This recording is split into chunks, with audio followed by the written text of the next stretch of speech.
International football முடிந்து விட்டது. Club football திரும்பி ஆரம்பிச்சிருச்சு. லா லிகா கேம் வீக் 5 ஓட ரிவ்யூக்கு தான் இன்னைக்கு நம்ம வந்திருக்கோம்.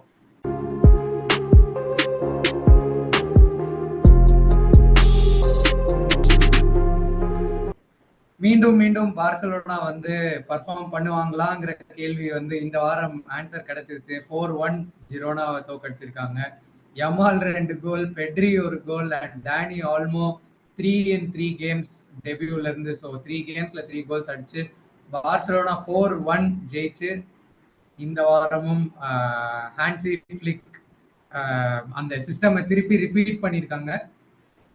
ஆனா ஆனா ஒரு விஷயம் சொல்லியே ஆகணும். 17 இயர்ஸ் இந்த ஏஜ்ல ஃபுட்பால் ஹிஸ்டரியில யாருமே இந்த மாதிரி ஆடினது கிடையாது. இது யாராவது என்ன எவ்வளவு பெரிய 50s பிறந்தாலும் அதை இருந்தா கூட பெல்லே ஆடினான்னு சொன்னா கூட போய் தான் கண்டிப்பா அடிச்சு விடுறதுதான் இது. யாராவது வந்து 17 இயர் ஓல்ட்ல யமாலோட பெட்டரா ஆடினாங்க 50s 60s எவ்வளவு பின்னாடி போனாலும் யாருமே ஆடினது கிடையாது. அது கிளியரா தெரியுது. அது ஒரு விஷயம் மட்டும். ஆக்சுவலா அசிஸ்ட் ஸ்ட்ரீக் பிரேக் ஆயிடுச்சு அப்படின்னு ஒருத்த போட்டிருந்தாங்க. என்ன பாசிட்டிவ் தெரியுமா? அசிஸ்ட் ஸ்ட்ரீக் அவன் வந்து அடுத்து அவன் கோல் ஸ்ட்ரீக்ல போறான்னு நினைக்கிறேன். அடுத்து ஒரு அடுத்த இந்த கேம்ல இருந்து கோல் ஸ்ட்ரீக்னு நினைக்கிறேன். அசிஸ்ட் ஸ்ட்ரீக் ஒரு ஸ்ட்ரீக் முடிஞ்சு இன்னொரு ஸ்ட்ரீக் அவன் ஸ்டார்ட் பண்ணிட்டான். இப்படிதான் போயிட்டு இருக்கு. ஒரே ஒரு பாசிட்டிவ் தான் மட்ரிட் ஆனா ஆல்மோ நான் நினைச்சேன் எவனோ ஒருத்தன் இன்ஜுரி ஆக போறான் அப்படின்னு. ஆல்மோ வந்து ரஃபினியாவோட இந்த குரூப் ஆஃப் பிளேயர்ஸே ரஃபினியா தான் நல்லா ஃபிட்னு நினைக்கிறேன். Yamal obviously Yamal fit. யமாலுக்கு அப்புறம் ரஃபினியா நல்ல ஃபிட்னஸ் நினைக்கிறேன். ஏன்னா ரஃபினியா வந்து பயங்கரமா ப்ரெஸ் பண்றான், ட்ராக் பேக் பண்றான், எல்லாம் பண்றான், ஃபிட்டாவும் இருக்கான் ஓரளவுக்கு. ட்ரிங்க்ஸ் போடுறேன்னு நினைக்காதீங்க. பட் ஆனா அதுதான் உண்மை. டானி ஆல்மோ கொஞ்சம் இன்ஜுரி ப்ரோன் தான் நினைக்கிறேன். சில பார்சலோனா ஃபேன் அக்கௌண்ட்ஸ் போட்டிருந்தாங்க ஆல்மோ வந்து நிறைய இன்ஜுரி ரெக்கார்ட் தெரியல அப்படின்னு. அது உண்மையா? அது ஆமாமா, லைப்சிக்ல வந்து ஃப்ரீக்வெண்ட் இன்ஜுரிஸ் வந்துட்டே இருந்துச்சு. அதுதான் வந்து சைனிங் பண்ணும்போதும் வந்து சொல்லியிருந்தோம்.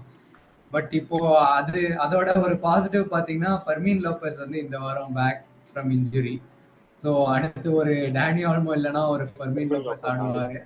அவன் வந்து கோல் ஆனா ஆல்மோ அடிச்ச கோல் எல்லாமே வேற லெவல் கோல். இந்த மேட்ச்ல அடிச்ச கோலும் சரியான கோல். அது அந்த ஆங்கிள் அவன் எப்படி ஷூட் பண்றானே தெரியல. பயங்கரமா ஷூட் பண்றான்.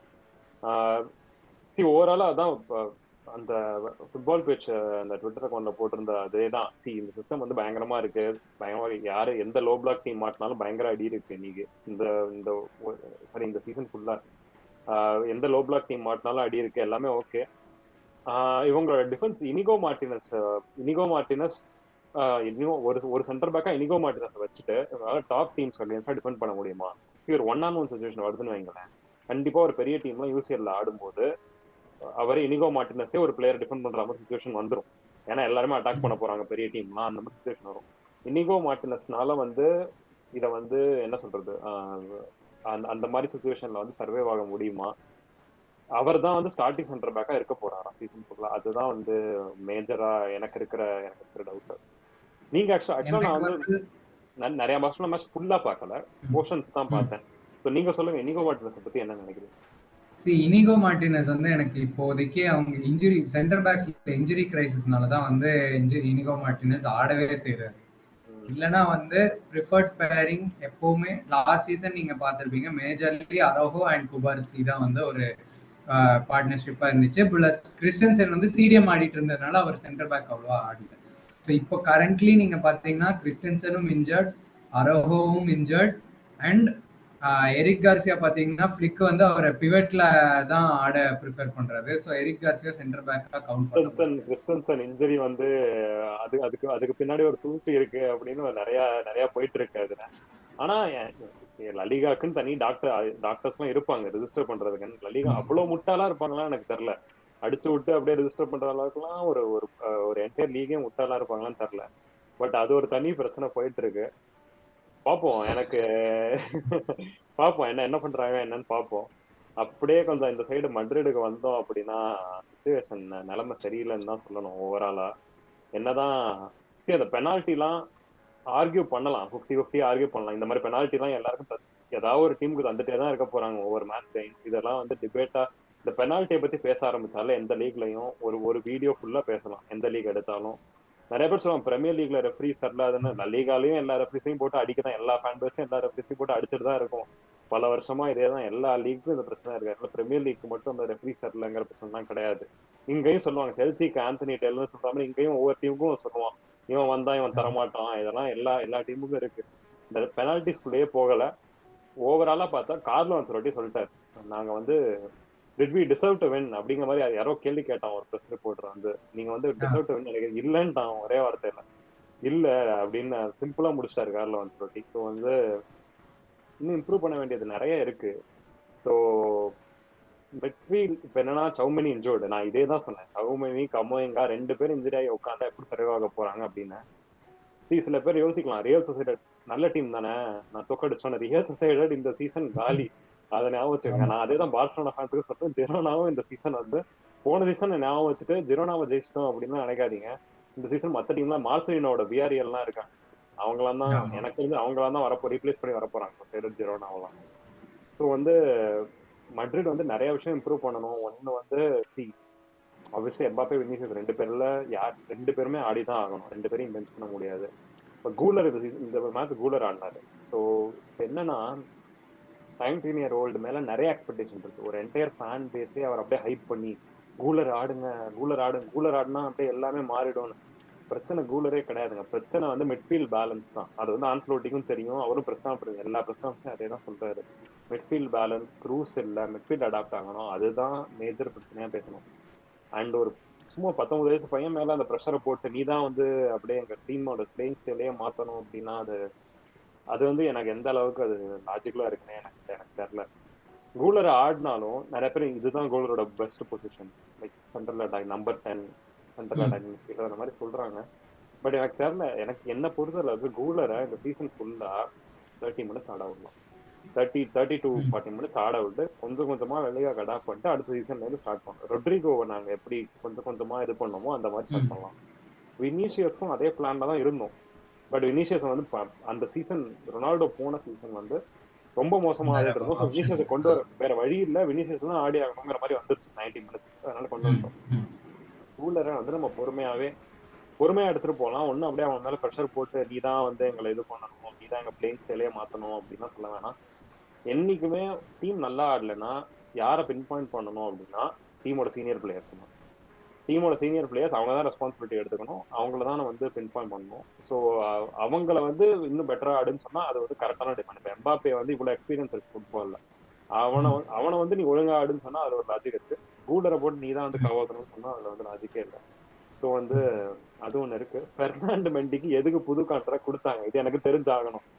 அந்த ஒரு கான்ட்ராக்ட் 2000 அவன் போயிடுவான்னு சரி அவன் போயிடுவான், நான் லெஃப்ட் பேக்லாம் யோசிச்சுட்டு இருந்தேன் யாரெல்லாம் வாங்கலாம் அப்படின்னு. அவனுக்கு ஒரு புது கான்ட்ராக்டை கொடுத்து என்ன சொல்றது, அது வந்து அது எந்த அளவுக்கு லாஜிக்கல் அப்படின்னு எனக்கு தெரியல.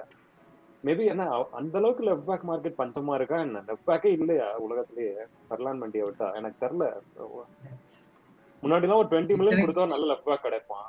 ஐ திங்க் அந்த மார்க்கெட் போயிடுச்சுன்னு நினைக்கிறேன். இப்போ நிறைய காசு கொடுக்கணும்னு யோசிக்கிறாங்களா என்னன்னு தெரியல.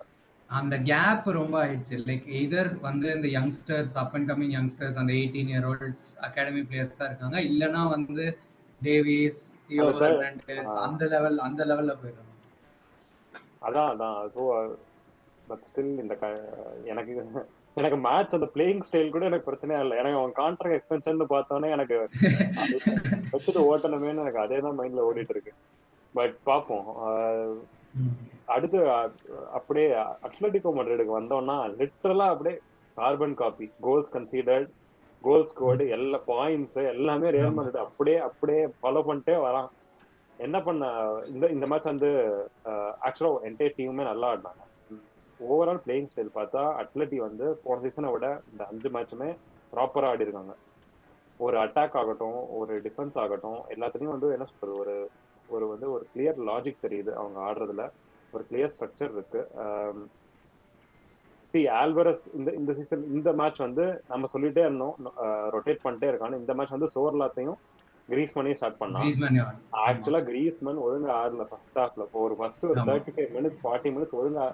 ஏன்னா என்னமோ சம்திங் என்னன்னா கிரீஸ்மன் வந்து அவனோட எண்ட் ஆஃப் த இதுக்கு வரா மாதிரியே ஒரு ஃபீலிங் இருக்கு எனக்கு. என்னன்னா முன்னாடி மாதிரி கன்சிஸ்டன்டா ஆடுற மாதிரி எனக்கு தெரியல. பிளஸ் வந்து இதுக்கு கொஞ்சம் கிரிட்டிசிசமா இருக்கலாம். முன்னாடி மாதிரி ட்ராக் பேக் பண்ற மாதிரி தெரியல. கிரீஸ்மன்னாலே நமக்கு ஞாபகம் வந்து ஒர்க் ரேட் தான். பார்சலோனா அதை ஆமா. ஒழுங்கா ஆடாம அந்த ஒரு ஸ்ட்ரகிளிங் ஃபேஸ்ல கூட பார்சலோனா ஃபேன்ஸ் வந்து அவன்கிட்ட ஒரு விஷயம் சொன்னது, அவன் ஒர்க் ரேட்டாவது இருக்கும் அவன்கிட்ட. அவன் வந்து டீமோட டிஃபென்ஸுக்கு கான்ட்ரிபியூட் பண்ணுவான் அப்படின்னு. பட் வந்து இப்போ வந்து அதுவும் இல்லாத மாதிரி இருக்கு. ஸோ அதுதான் ஐ திங்க் ஒரு ஒரு ஒரு பிரச்சனையா வந்து நான் வந்து பாக்குறேன். ஆல்வரஸ் கோல், ஆப்வியஸ்லி ஆல்வரஸ் கோல், கார்னர் கேலகர் கோல், அதெல்லாம் வந்து பெரிய பெரிய விஷயம். ஆல்வரஸ் கோல் வந்து பெரிய விஷயம். நாட் நாட் செவன் இல்ல ஆக மொத்தம். ஆக மொத்தம் யார் யாரெல்லாம் நாட் நாட் செவன் போடும் யாருக்குமே ஃபீலிக்ஸும் நாட் நாட் செவன் இல்ல, ஆல்வரஸ்க்கும் நாட் நாட் செவன் இல்ல. ஆமா. எல்லாருமே பட் ஆல்வரஸ் பாப்போம். ஆல்வரஸ் திரும்பி ஸ்டார்ட் பண்றாரா என்னன்னு பாப்போம். இன்னொரு பாயிண்ட் என்னன்னா வந்து எனக்கு தெரிஞ்சு இந்த வருஷம் அவங்களுக்கு ஸ்குவாட் கொஞ்சம் நல்லா இருக்கு. லைக் ஓவராலா ஸ்டார்டிங் 11 மட்டும் இல்லாம ஆஃப் த பெஞ்சும் வர பிளேயர்ஸும் வந்து குவாலிட்டி பிளேயர்ஸ் தான் இருக்காங்க. கொரியா பத்தி நம்ம லாஸ்ட் வீக் பேசியிருந்தோம். இப்போ பாத்தீங்கன்னா வந்து மிட்ஃபீல்ட்லயும் வந்து சாலிடா டெப்த் இருக்கு அவங்களுக்கு. இத்தனைக்கும் லொரண்டே வந்து விங் பேக்கா ஆடியும் வந்து அவங்க மிட்ஃபீல்ட் சாலிடா இருக்கு. கேலகர், ராட்ரிகோ டிபால், அந்த ரன்னர்ஸ், அந்த அத்லெட்டிகோ சிஸ்டமுக்கான பர்ஃபெக்ட்லி சூட்டட் மிட்ஃபீல்டர்ஸ் அவங்களுக்கு கரெக்டா இருக்காங்க. லீனோ பத்தியும் பேசியிருந்தோம். லீனோ வந்து லெஃப்ட் விங் பேக், கராஸ்கோ எப்படி ஆடிட்டு இருந்தாரோ அந்த மாதிரி ஒரு பொசிஷன்ல ஆடுறாரு. ரிக்வல்மேயும் ரிக்வல்மேக்கு ஆமா. செம்ம பேஸ். ஆனா ரிக்வல்மே போன ஐ திங்க் லாஸ்ட் அசிஸ்ட் ரிக்வல்மேன்னு நினைக்கிறேன். ஆனா ரிக்வல்மேக்கு செம்ம பேஸ். பெஞ்ச் ஸ்ட்ரென்த் வந்து பயங்கரமா இருக்கு. யார இப்ப மொலினாவை ஸ்டார்ட் பண்ணா யொரண்டேவை பெஞ்ச்ல இருந்து கொண்டு வரலாம். லினோவை ஸ்டார்ட் பண்ணா ரிக்வல்மே கொண்டு வரலாம். இப்படி வந்து மிட்ஃபீல்டு பார்த்தா அதுவும் நல்ல யார இப்ப ஒண்ணுமே இல்லை. நான் நினைச்சா வந்து கொக்கைய பெஞ்ச் பண்ணிட்டு ரொட்ரிகோ டிபால கூட போட்டான். ரொட்ரிகோ டிபால் வந்து ஆக்சுவலா கிரிட்டிசிசம் இருந்துச்சு, கண்ட்ரி ஆடுற மாதிரி கிளப்புக்கு ஆடுறது இல்ல அப்படின்னு ஃபர்ஸ்ட் இனிஷியலா அட்லட்டிவா ஜாயின் பண்ணவா. பட் வந்து பெரிய ஆடுறது டிபால் இப்போ வந்து ஐ திங்க் ப்ராப்பரா அந்த சென்ட்ரல் மிட்ஃபீல்ட் ஆடுறவங்களே ஐ திங்க் மோஸ்ட் அசிஸ்டும் என்னமோ டிபால் நினைக்கிறேன். இப்போ கடைசி 2 சீசன் போன சீசன் 6 அசிஸ்டும் என்னமோ இந்த சீசன் ஒரு 6 சம்திங் லைக் தட்.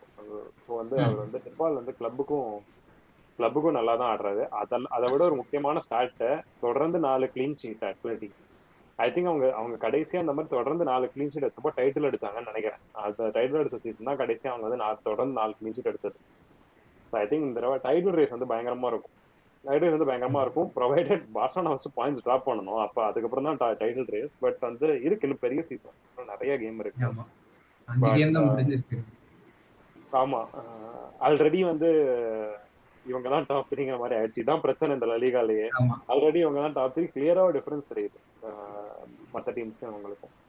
அப்படியே மற்ற டீம் மேட்சுக்கெல்லாம் போயிடலாம்.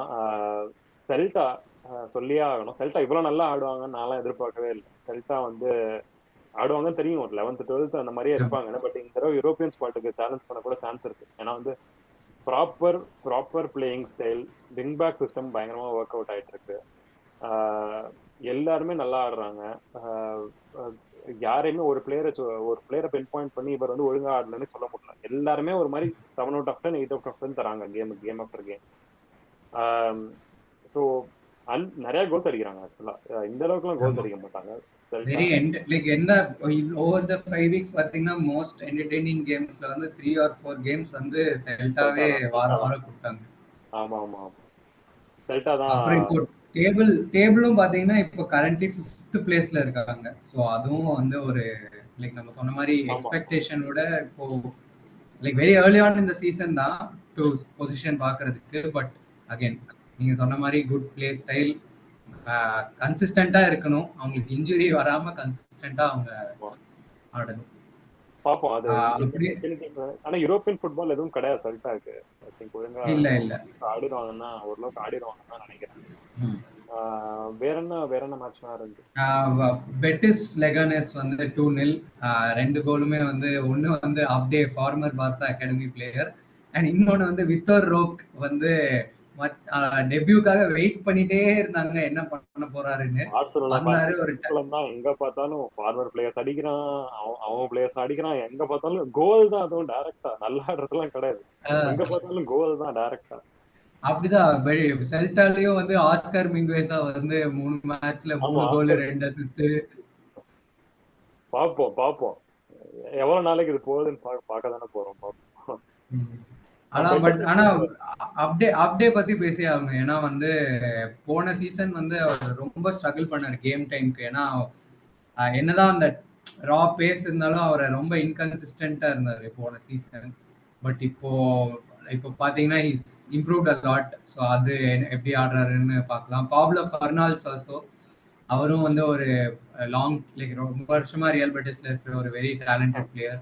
நான் ஆக்சுவலா ஃபெக்கீர் யோசிச்சேன், ஃபெக்கீரை வித்துட்டாங்கல்ல. ஃபெக்கீரை யாரோ ஆமா. If I'm not ஃபெக்கீரை wrong, தான் yes. வித்துட்டாங்கன்னு நினைக்கிறேன். ஃபெக்கீரை அந்த ஒரு சவுதி கிளப்போ யாரோ கடைசி நிமிஷத்துல வந்து வாங்கிட்டாங்க ட்ரான்ஸ்ஃபர் விண்டோல. பயங்கர சர்ப்ரைஸா இருந்துச்சு. இப்போ ஃபெக்கீர் ஆமா. கிடையாது ஆக்சுவலா. இப்போ ஃபெக்கீர் ஆமா. இல்லைன்னு நம்பர் 10 நான் யோசிச்சேன், ஃபெக்கீர் இல்லாம ஃபெக்கீர் வந்து நல்ல பிளேயர் அவங்களுக்கு. ஃபெக்கீர் இல்லாம வந்து லைக் யார் ஆட போறாங்கன்னா ஆக்சுவலா நிறைய பிளேயர்ஸ் இருக்காங்க அவங்க நம்பர் 10 ஆட. போர்னால், ஆமா. இஸ்கோ, அதுக்கப்புறம் இன்னொரு பிளேயர் யாரையோ விடுறேன், லொசல்சோவும் நம்பர் 10 ஆடலாம். ஸோ வந்து எஸ். நிறைய நிறைய பிளேயர்ஸ் இருக்காங்க அந்த பொசிஷன் ஆடுறது. ஸோ வந்து ஐ திங்க் பெட்டிஸ் மேனேஜ் பண்றோம். பெட்டிஸ் வந்து திரும்பி அந்த செவன்த் சிக்ஸ்த் அந்த மாதிரி இதுல தான் முடிக்க ட்ரை பண்ணுவாங்கன்னு நினைக்கிறேன். பெட்டிஸ் நல்லா ஆடிட்டு இருக்காங்க. பட் வந்து மேஜரா மார்சலினோட வியாரிகள் திரும்பி வந்து மிட்ஃபீல்ட் டேனி பரேகோ, சில மிட்ஃபீல்டர்ஸ்க்குலாம் வயசே ஆகாது. அந்த மாதிரி டேனி பரேகோ வந்து எவ்வளவு நாள் ஆனாலும் அதேதான் அதே பாஸ் அக்யூரசியா 90s இருக்கும். அந்த நம்பர் ஆஃப் பாசஸா அவர் தான் மோஸ்ட் பாசஸ் இருப்பாரு. அவர் தான் கேமை டிக்டேட் பண்ணுவாரு. இதெல்லாம் வந்து இப்போ ஒருத்தர் பண்ணும்போது ரொம்ப ரொம்ப சிம்பிளா தெரியும். என்ன இது, நிறைய பேர் கேலி பண்ணுவான், என்னடா இது ஷார்ட் பாஸ் தானே இது அப்படின்னு. அது எல்லாராலையும் தான் பண்ண முடியாது. அப்படி பிரஸ் ரெசிஸ்டண்டா இருந்து அந்த மாதிரி கன்சிஸ்டன்டா பாஸ் அக்யூரசி எல்லாம் இருக்கிறது வந்து சில பேர் தான். அதுவும் லலிகால மட்டும்தான் அந்த மாதிரி ஆட்கள் வந்து நிறைய பேர் இருக்காங்க.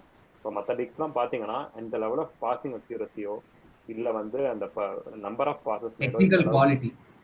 டெக்னிக்கல் குவாலிட்டி வந்து பயங்கரமா வேணும். டேனி பரே வந்து ஜாலியா பண்றாரு. அவர் வந்து ஒரு எஃபர்ட், அந்த எஃபர்ட்டே தெரியாம அவர் மாட்டு வந்து பண்ணிட்டு போயிட்டே இருக்காரு.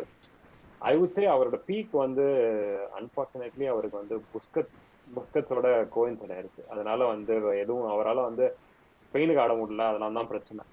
வேற மத்த புஸ்கட்ஸுக்கு முன்னாலே இருந்தாலும் இப்பயும் பாத்தீங்கன்னா ரொட்ரி வந்துட்டாரு. அதுக்கப்புறம் அவர் ஆமா. அன்பார்ச்சுனேட்லி அவருக்கு வந்து அவரை விட ஒரு 1 லெவல் அபோவா வந்து ஒரு ஒரு வேர்ல்ட் கிளாஸ் பிளேயர் இருந்துட்டே இருக்காங்க. அதனால வந்து அவரால் பிரேக் இன் பண்ண முடியல. பட் ரொம்ப நல்ல பிளேயர், ரொம்ப எஃபிஷியன்டான ஒரு பிளேயர். ஸோ பாப்போம். வெலன்சியா தான் எனக்கு தெரிஞ்சு இந்த சீசன் பயங்கரமா காமெடி பண்ணிட்டு இருக்கிறதுனா வெலன்சியா தான். ஆமா. ஒரே ஒரு ட்வீட் போட்டேன், ரூபன் பராவோட வெலன்சியா ஒரு மேட்ச் பார்த்துட்டு ரூபன் பராவோட வெலன்சியா வந்து சூப்பரா ஆடுறாங்கன்னு. அதுல ஒரு பயங்கரமான ஜிங்ஸ் போட்டு அவங்க என்டையர் டீமே க்ளோஸ் பண்ணிட்டேன். இன்னும் ஒரு மேட்ச் கூட ஜெயிக்கல இன்னும். பட் ஆனா ஒன்னு சொல்றேன், டஃப்பான பிக்சர். பில்பாவோ ஆடி இருக்காங்க, பார்சலோனாவோ ஆடி இருக்காங்க, அட்லட்டிகோ மேட்ரிட் ஆடி இருக்காங்க. டஃப்பான பிக்சர் இந்த 5 மேட்ச். ஸோ வந்து லைக் வந்து நான் வந்து ரொம்ப ஹார்ஷா கிரிட்டிசைஸ் பண்ணணும் அப்படின்னு விரும்பல. பட் அது 20th இருக்க ரெலகேட்லாம் ஆக மாட்டாங்க, எனக்கு நம்பிக்கை இருக்கு. ஆமா. வந்துருவாங்க, எப்படியாவது மேல வந்துருவாங்க. பட் இருந்தாலும் இப்போதைக்கு பார்க்கும்போது அவங்கதான் வந்து மோசமான சுச்சுவேஷன்ல இருக்காங்க. வேற செவியா மேட்ச் என்னாச்சு? செவியா வந்து 1-0 ஹெட்டாஃபே கூட ஹெசூஸ் நவாஸ் கோல். அப்புறம் பில்பாவோ கேம் வந்து கொஞ்சம் இன்ட்ரெஸ்டிங்கா இருந்துச்சு. 3-2 லாஸ் பாமாஸ் கூட. அண்ட் இந்த லைக் சான்செட் பத்தி நான் பேசி ஆகணும். ஏன்னா வந்து இந்த சீசன் ஸ்டார்டிங் லாஸ்ட் லைக் போன சீசனும் பார்த்துருக்கேன். பட் இந்த சீசன் வந்து I am seeing him perform consistently. So the number 8 பில்பாவுக்கு ஆலிவர் சான்செட். அப்புறம் நிக்கோ வில்லியம்ஸும் ஃபைனலி 0-0-7 போகாம பிரேக் பண்ணிட்டாரு. இந்த சீசன் வந்து கோல் அடிச்சிட்டாரு finally. So Bilbao also 3-2. Las Palmas வந்து எப்பவுமே இப்போ பெரிய கிளப்ஸ்க்குலாம் எப்பவுமே ஒரு பிரச்சனையான கிளப்பா இருக்கும். பட் அது ஒரு சம்பவம் வந்து விசித்திரமா, அந்த கிரவுண்டே எனக்கு லைட்டா விசித்திரமா இருக்கு. அந்த லாஸ்ட் போனாலே அது என்ன நடக்கும் அப்படின்னு. இது என்ன ஒரு அந்த ஒரு மாதிரி இந்த மாதிரி டீம் எல்லாம் வந்து லைக் என்ன பண்ணலாம், ஒண்ணு போட்டு அடிச்சிடலாம், லைக் 7-0 அந்த மாதிரி போட்டு அடிச்சிடலாம். இல்லாட்டி எல்லாமே ஒரு மாதிரி ஸ்ட்ரகிள் பண்றாங்க ஆக்சுவலா. ஒரு மாதிரி ஃபர்ஸ்ட் ஹாஃப் அதுவும் எந்த டீம் அங்க போனாலும் ஒரு மாதிரி ஸ்ட்ரகிள் பண்ணிட்டு ஏன்னே தெரியல. அவங்க வந்து ரொம்ப எக்ஸ்ட்ராடினரியான டாக்டிக்ஸா ஆக்சுவலா இவங்களை விட ப்ராப்பரா பஸ் போட்டு ஆடுற டீம்ஸ் தான் இருக்காங்க லீகால. ஆனா அந்த கிரவுண்டுக்கு போய் ஆடினா மட்டும் ஏதோ ஒண்ணு பண்றாங்க. அது என்ன டார்க் மேஜிக்கா என்னன்னே தெரியல. நார்மலா ஆடுறாங்க, ஆனா ஆப்போனன்ட் ஆப்போனன்ட் வந்து ஸ்ட்ரகிள் பண்ணிட்டே தான் இருக்காங்க லாஸ்ட் பொறுத்த அளவுக்கு. பார்ப்போம். இதோட ஐ திங்க் இந்த இந்த ரிவ்யூ நாங்க வந்து முடிச்சுக்கிறோம். நெக்ஸ்ட் வீக் கண்டிப்பா சந்திப்போம். சாம்பியன்ஸ் லீக் இருக்கு. சாம்பியன்ஸ் லீக் வந்து ஜிரோனா தான் எனக்கு ஒரு கவலைக்கிடமா இருக்கிறது. ஜிரோனா தான். ஜிரோனா வந்து யார்ட்டெல்லாம் அடிவாங்க போறாங்கன்னு எனக்கு தெரியல சாம்பியன்ஸ் லீக்ல. இப்படி போய் நான் வந்து நான் வந்து ப்ரெஸ் பண்ணி நான் ஆடுற மாதிரி தான் ஆடுவேன், நான் மாத்திக்க மாட்டேன் அப்படின்னா பயங்கர ஹெவியான டிஃபீட்லாம் இருக்கு சாம்பியன்ஸ் லீக்ல. கண்டிப்பா வந்து அடாப்ட் பண்ணிட்டே ஆகணும். சாம்பியன்ஸ் லீக் பெரிய டீம் வர போறாங்க, அதை வந்து மைண்ட்ல வச்சுட்டு வந்து டாக்டிக்ஸ் எல்லாம் மாத்தியே ஆகணும் ஜிரோனா. ஐ திங்க் ஜிரோனா தவிர மற்ற மிச்சம் எல்லாரும் நல்லா பண்ணுவாங்கன்னு நினைக்கிறேன். மிச்சம் 3 டீமும் நல்லாவே பண்ணுவாங்கன்னு நினைக்கிறேன். ஸோ அதோட இந்த ரிவ்யூவை முடிச்சுக்கிறோம். நீங்களும் சொல்லுங்க எந்த கோல்லாம் நல்லா இருந்துச்சு, நீங்க வந்து புதுசா ஏதாவது டாக்டிக்ஸ் பார்த்திருந்தாலோ, இந்த இந்த டீம் வந்து நல்லா இந்த இந்த இந்த மேட்ச் டே வந்து சூப்பரா ஆடினாங்க அப்படின்னு சொன்னாலும் கண்டிப்பா கமெண்ட்ஸ் சொல்லுங்க. Like, share and subscribe.